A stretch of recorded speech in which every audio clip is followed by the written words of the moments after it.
Mufti police. మొన్న మధ్య Tamil version release అయింది. థియేట్రికల్‌గా తెలుగులో గూడా వచ్చింది గదా!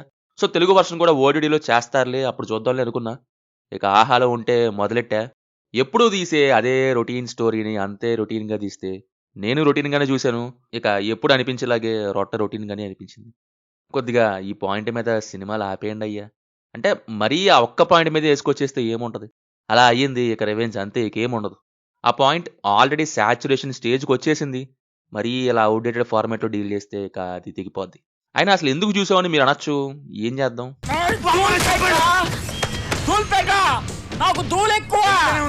ఒక popular crime thriller book writer చనిపోతాడు. ఐ మీన్ చంపేస్తారు.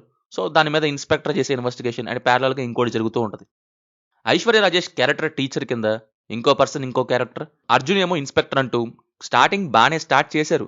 ఒక టైం వరకు అంటే ఆ ఈగల్ ఫోటోని చూసి, ఇంకో అపార్ట్‌మెంట్ ఫోటో చూసి, ఆ ఈగల్ టవర్స్‌కి వెళ్ళడం వరకు బానే సాగింది. ఇక తర్వాత ఒక పాప చనిపోయింది. అది ఇది అని తెచ్చారో మొత్తం అర్థమైపోయింది. ఇంట్రెస్ట్ పోయింది.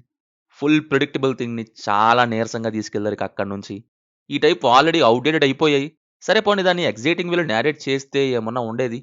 కానీ డెడ్ బోరింగ్‌గా తీసుకెళ్లారు. ఫ్లాష్ బ్యాక్ తెలిసిన దాన్నే చాలా స్ట్రెచ్ చేశారు. పాయింట్ ఒకటి చెప్తే సరిపోద్ది. ఆహా! కాదు రన్ టైమ్ రావాలిగా అన్నట్టు ఇంత బారులాగారు. అసలు క్రైమ్ థ్రిల్లర్ లానే లేదిది. ఏదో రొటీన్ రాడ్ టిపికల్ మూవీలా ఉంది. సరైన ప్రొసీడింగ్స్ ఉండవు, డైలాగ్స్ ఉండవు, థ్రిల్ ఫీల్ ఇచ్చే సీన్స్ ఉండవు. మిస్టరీ కంటే టెంప్లేట్ థ్రిల్లర్ యేసుకొని తీసినట్టుగా. ఇంటర్వెల్ ట్విస్ట్ అని, ఫ్లాష్ బ్యాక్ అని, చివర్లో ట్విస్ట్ అని ఏదో యేసుకొనొచ్చి తీసేసినట్టుగా అయిపోయింది. బట్ ఒక్కటి కూడా ఇంపాక్ట్ ఇవ్వలేదు. పర్ఫార్మెన్సెస్ వైస్, యాక్టింగ్ వైస్ అందరూ డీసెంట్‌గానే చేశారు. ఐశ్వర్య ఫిల్మోగ్రఫీలో చాలా కింద పెట్టొచ్చు ఈ మూవీని.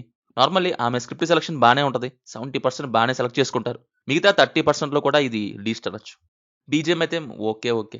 ఫైనల్లీ ఔట్‌డేటెడ్ ఎగ్జిక్యూషన్ అనొచ్చు. నచ్చలేదు మూవీ. మీ ఇష్టమిక. సినిమా అయితే ఆహాలో అండ్ సన్ నెక్స్ట్‌లో తెలుగులో స్ట్రీమ్ అవుతుంది.